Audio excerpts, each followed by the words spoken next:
الحمدللہ رب العالمین والعاقبۃ للمتقین والصلاۃ والسلام علی اشرف الانبیاء والمرسلین الحمدللہ رب العالمین۔ اسلامک اسٹوڈیو سے میں ہوں آپ کا دوست، آپ کا ساتھی محمد ناصر فاروق، آپ کی گزارش میں سلام عرض کرتا ہے۔ اور آج کی نشست شروع کرنے سے پہلے آپ احباب سے گزارش ہے کہ ہمارا چینل جن بھائیوں نے جن دوستوں نے سبسکرائب نہیں کیا ایک دفعہ سبسکرائب ضرور کریں، اور اسی طرح ہمارے چینل کو آگے پروموٹ کرنے کے لیے ہماری مدد کریں، اپنے واٹس ایپ گروپ اور فیس گروپوں کے اندر بھی شیئر کریں۔ کل جس موضوع پر ہم نے بحث کی تھی اس کا عنوان ایک مومن مسلمان کی عزت، ناموس اور اس کی اہمیت تھا۔ ایک مسلمان مومن کی عزت اور ناموس کی اہمیت کتنا تھی، اس کے حوالے سے ایک دو باتیں عرض کی تھیں۔ لیکن موجودہ دور کے اندر جو مسلمانوں کی حالت زار ہے، جس کی وجہ سے ان پر قرآن مقدس کی یہ آیت ضُرِبَتْ عَلَيْهِمُ الذِّلَّةُ وَالْمَسْكَنَةُ جو ہے کہ ان پر ذلت اور رسوائی جو ہے وہ مسلط کر دی گئی ہے، یہ آیت جو مسلمانوں پر فٹ آ رہی ہے، اس کے مصداق مسلمان بنے ہوئے ہیں، اس کی وجہ کیا ہے؟ غالباً 2 ارب کے قریب مسلمان یا اس سے زائد ہونے کے باوجود، کثرت میں ہونے کے باوجود مسلمانوں پر ذلت اور رسوائی مسلط ہے۔ آپ اپنے ارد گرد مسلمانوں کے ممالک پر نظر دوڑائیں، بالخصوص افغانستان، شام، عراق اور دوسرے اسلامی ممالک کو دیکھیے، اور مسلمانوں کی حالت زار کو دیکھیے کہ مسلمان کس قسم پرسی کی حالت کے اندر اپنی زندگی گزار رہے ہیں۔ اور حالیہ اسرائیلی بمباری کہ جس کی وجہ سے غزہ پر نہتے مسلمانوں کا قتل عام ہوا، آخر اس کی وجوہات کیا ہیں؟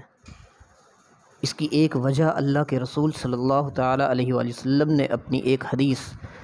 جو میں نے پہلے ذکر کی ہے، جس کے متعلق بتا چکا ہوں کہ وہ سنن ابی داؤد کے اندر موجود ہے، اور ثوبان رضی اللہ تعالیٰ عنہ نے اس روایت کو نقل کیا ہے،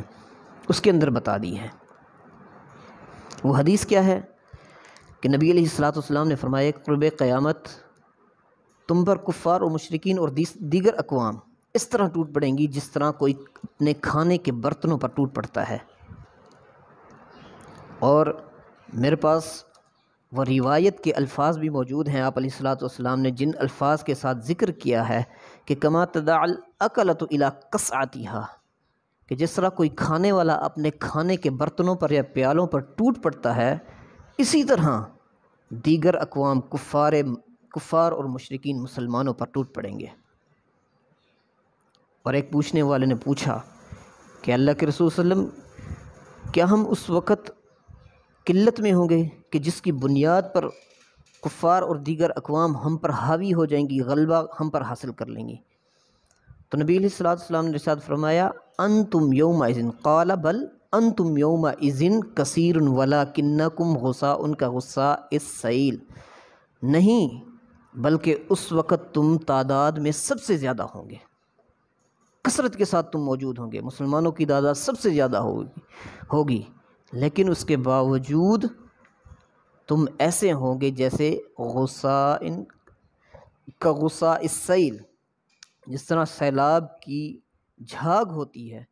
تم اس جھاگ کی مانند ہوں گے، اور تمہارے دلوں سے، دشمن کے دلوں سے تم مسلمانوں کا جو رعب ہے، دبدبہ ہے، جو خوف قائم تھا، وہ ختم ہو جائے گا۔ اس وقت کفار تم سے ڈریں گے نہیں، بلکہ تم ان کے محکوم بن جاؤ گے۔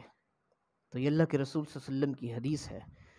تو ایک پوچھنے والے نے پھر مزید پوچھا کہ اللہ کے رسول صلی اللہ علیہ وسلم، وجہ کیا ہوگی اس کی؟ کس وجہ سے مسلمان محکوم ہو جائیں گے؟ آخر کوئی تو وجہ ہوگی۔ تو نبی علیہ الصلوۃ والسلام نے تب ارشاد فرمایا تھا کہ اس وقت جب تم پر کفار یا دیگر اقوام جس وقت تم پر حاوی ہو جائیں گی، تم پر غلبہ لے لیں گی، غلبہ حاصل کر لیں گی، اس کی ایک وجہ یہ ہوگی کہ تمہارے دلوں کے اندر ایک بیماری پیدا ہو جائے گی، اور اس بیماری کا نام اللہ کے رسول صلی اللہ علیہ وسلم نے وہن کہا ہے۔ اب یہ وہن کیا ہے، اس کے متعلق بھی پوچھنے والے نے پوچھا، تو نبی علیہ الصلوۃ والسلام نے اس کی وضاحت کرتے ہوئے کہا، دیکھیے ہر شخص آج سنجیدہ ذی شعور ہے، عقل رکھنے والا ہے، سمجھ رکھنے والا ہے، اس کو پتہ ہے کہ کیا درست ہے اور کیا غلط ہے۔ تو میں جو کچھ